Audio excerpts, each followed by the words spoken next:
Presentation of the program The Friendly Whales on KOCE-TV is made possible in part by a grant from Dana Wharf Sport Fishing, which offers whale watching tours off the coast of Orange County and Dana Point for residents and visitors to get as close as possible to the California gray whales. And by Vintage Marina of Dana Point, which supports a more thorough understanding of our marine environment. More information about Vintage Marina is available at www.vintage-marina.com.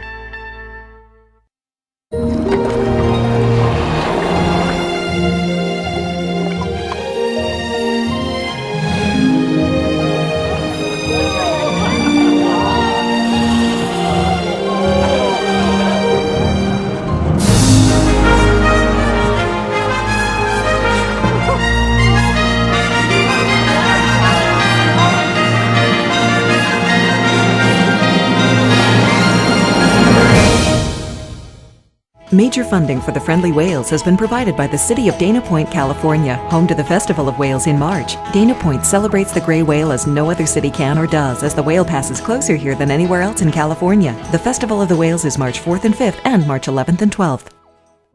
Additional funding has been provided by CR&R, a recycling company interested in protecting our natural environment. CR&R, providing solid waste collection and recycling services to Orange County. At Sempra Energy, we are committed to bringing new energy to the region and the nation by working to meet tomorrow's energy needs and supporting organizations that make our community a better place for all of us.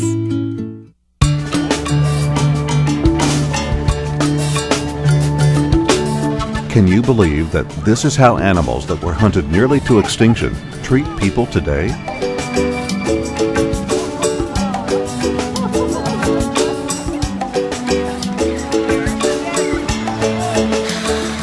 Can you believe the people who hunted them called them devilfish? Devilfish. Well, they're not fish, of course, nor are they devils. What they are is whales. Very friendly gray whales, in fact. So friendly that that's what they're called.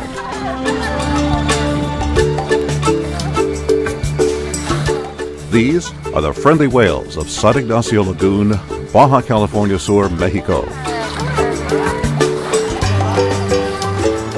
It's here in Mexico where they winter over, and if you time it just right, you can see them swim right by the California shore as they transit along the longest migration that any animal on Earth makes. From the cold Arctic waters near Alaska, 6,000 miles to this whale nursery along the Pacific coast of Baja California. When my grandpa was a boy, as early as the 1850s, Yankee whalers trapped the grays in these lagoons and hunted them nearly to extinction. Nearby Scammons Lagoon is named for an early whaler, Charles Scammon. Join up with a fishing crew to go out and get a whale or two. In 1946, international pressure mounted and whaling nations signed agreements to protect the California gray whale. By then, it's estimated that as few as 500 of the whales were alive. Despite the killing, the gray whales survive and now flourish, and some say they're back to their pre-whaling population. Being a coastal whale, the gray whales are constantly interacting with human beings. They're constantly interacting with our boats, our nets, of course the horrendous amount of pollution we put out. I mean, all of our sewage, all of our runoff. And what's interesting about the gray whale is they have succeeded where others haven't. Where other species have become extinct, the gray whale has bounced back from the edge of extinction and actually increased their population to today. They're probably very close to carrying capacity, which means what it was like before any people hunted them. And so we want to study them to find out how are they able to do this, because other species this hasn't happened with. There's well over 24,500 gray whales, maybe as much as 26,000. At least they've gotten over the fear of man as a whaler that stopped some years back.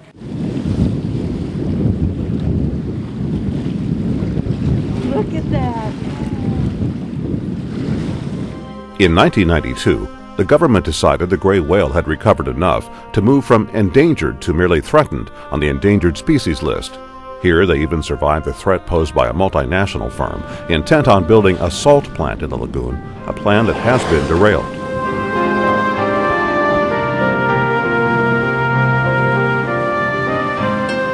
These days, people come from all around the world to see, hear, and touch these gentle mammals of the sea. I saw it on television 6 years ago, and I thought I want to do that once in my lifetime. Their reward in some cases is to actually reach out and caress, even kiss, these 50-ton or bigger whales. In all the oceans, of all the world, this place is unique. It's the only whale lagoon on the Pacific coast of North America that is essentially unchanged.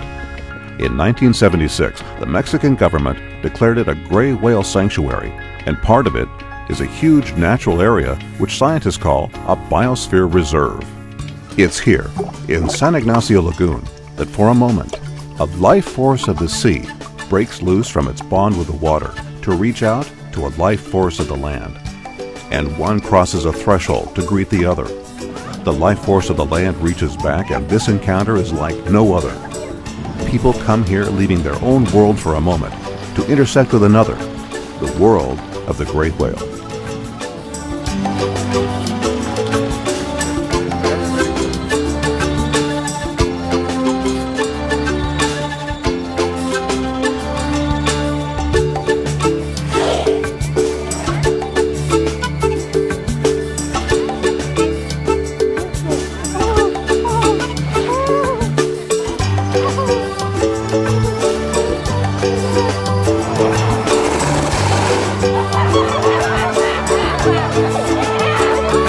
We're just fascinated with life. It's exciting to know everything that's going on in our world, not just to be so obsessed with the human aspect, but we are part of an earth that encompasses every living thing, and every living thing is so important.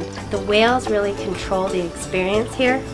We go out into the ocean and we pretty much wait. We get near them and the whale decides that it wants to come and check us out, or get a little pat on the nose, or just swim alongside our boat, see if it can race us.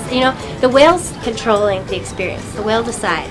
It wants to spy hop, it wants to breach, it wants to put on a show, or it just wants to lay around, it wants to get pet.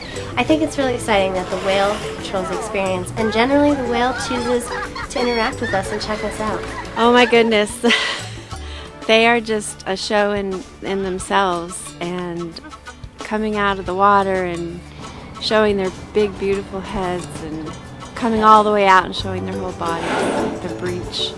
The babies are so curious, and they come right up to the boat, and it is a really great experience to have that personal relationship for that boat trip, that you have known whales and have become in their environment and they've accepted you. It's so unusual to have animals that seem to want to get close to you. They seem to want to commune with you. And you don't see that with very many other animals. That they're so big and so friendly. We sitting in a small boat, and if they do that with the tail, we're gone. And they don't. They just bump quietly. They're friendly and so great. It's a combination of awe and a little bit of fear, especially when they come right at the boat and they're about twice the size of the boat. You can imagine them just flipping that boat over with a tiny flip of their tail, but it's amazing. Like I say, I've never seen anything like it in nature. Now, here's something you just don't see every day. Humans call it spy hopping. We don't know what the whales call it. Spy hopping. It's where the whale swims vertically to push its head far enough out of the water so it can lift its eyes into the air. From this view, the whale can see what's going on the surface. Some folks say that it's what the whales do to scan the surface for predators. We're not quite sure. A big part of what makes San Ignacio Lagoon unique is that it's so remote. It lies about 550 miles south of the border with Mexico at the end of a very long, pretty bumpy road. It's about 2 hours from the nearest town, and that town isn't very big either. From the air, it's easy to see the isolation. An expansive mouth opens wide at the inlet of the Pacific Ocean. Its shallow waters stretch along shell-covered benches and wash into the land a few miles into the Baja Peninsula. Since it's so shallow, the water is relatively warm. And since it's not fed by any fresh water, it's salty and buoyant. Together, the warmth and the buoyancy make San Ignacio Lagoon a perfect whale baby nursery. The natural environment of the lagoon in Baja is an estuary, although it's kind of an interesting estuary. It's not like the ones we have around here. Our estuaries tend to have salt water going into them with the tides and fresh water coming in from the land. They have far, far less fresh water coming in Baja. And so these estuaries tend to be more salty. They're what they call reverse estuaries. They're also very, very shallow, and they're not developed. They don't have channels through them. The channels are natural channels. So the gray whales kind of have to pick their way through so they don't become stranded. They're truly unique. They produce a lot of fish, a lot of invertebrates for the people down there, and of course they're the nursery where the whales have to go to reproduce. In and around San Ignacio Lagoon, it's a pretty harsh environment for humans, so there's very little development. This lagoon is so unique because it is so undisturbed. As far as development, we're in tents, we're in cabanas, we're getting our power from the wind or from the sun, and so we're really trying to have as little impact on the lagoon as possible, and that's really what you see here. You see this lagoon in its very natural state, as you know, the missionaries or the native Indians would have seen hundreds of years ago.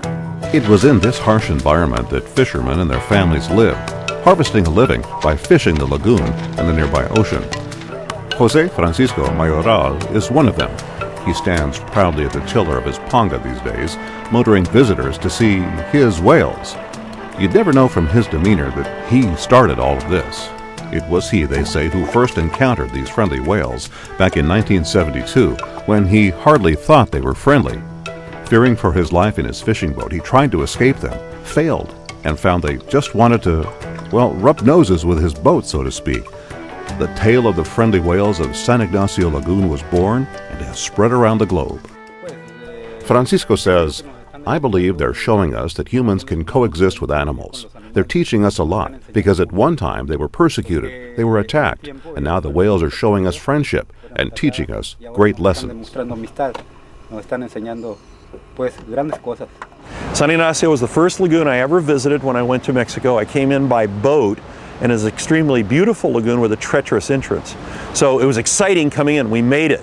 Now, I didn't realize at the time the captain had done this 50 times before, and it was sort of like he was half asleep. But to me, it was like landing on the moon.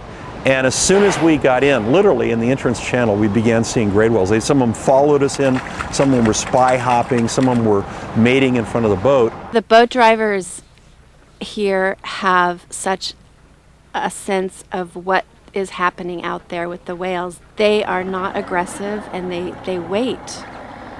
They just glide along smoothly, and the whales just happen to kind of, it's a magical dance between the boat driver and the whales, and they all kind of know the dance, and they do it together. It is really beautiful. The drivers are very knowledgeable, you can tell.